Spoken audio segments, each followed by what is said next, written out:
রিজওয়ানা বিএনপির কেউ না, সে ইন্টারিম গভর্নমেন্টের একজন ছিল। সে কি বলেছে, কেন বলেছে, সেটার জবাব সে দিবে। সেটার জন্য বিএনপি এটার সাথে রিলেটেড। একটা ভালো বন্ধু রাষ্ট্র সাথে এরকম কোনো কিছু হবে না বা হয় নাই যে তার সাথে সম্পর্কটা খারাপ করতে হবে যদি না হয়ে থাকে।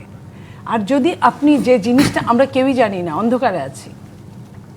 যেমন ধরেন, আমি আবারও বলছি, আমরা নিজেরাও রাজপথের বিরোধী দল হিসেবে আওয়ামী লীগ যখন ক্ষমতায় ছিল আমরা অনেক কথা বলতাম, অনেক চুক্তির কথা শুনেছি, বলেছিও।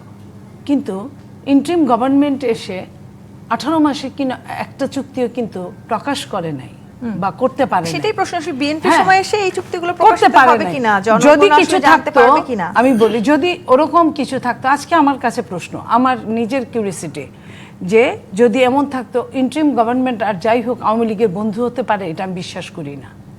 তাহলে তারা বলল না কেন? তো ঠিক তেমনই, যেটা যত গর্জে তত বসে না। কি হয়েছে, কি আছে, বিএনপি মাত্র 10-12 দিন রাষ্ট্রের দায়িত্ব গ্রহণ করেছেন। নগদ নিয়ে এলো হার না মানা হার অফার।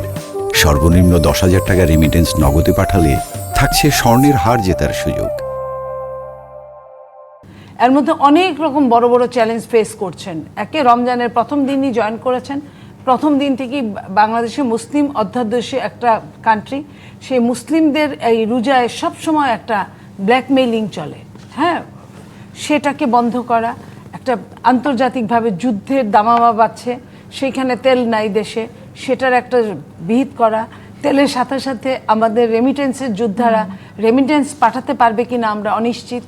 যারা দেশে এসে আটকা পড়েছে তারা যেতে পারছে না। আপনাদের মুখোমুখি হতে হচ্ছে, সেটি হচ্ছে রিজওয়ানা হাসান এবং খলিলুর রহমানের বিচার দাবি করছে এনসিপি এবং জামায়াত ইসলামী। সেটা রিজওয়ানা এবং খলিলুর রহমান সাহেবের সাথে যদি তাদের কিছু হয় সেটা তারা দাবি করতে পারে, সেটার সঙ্গে বিএনপির কোনো সম্পর্ক নাই।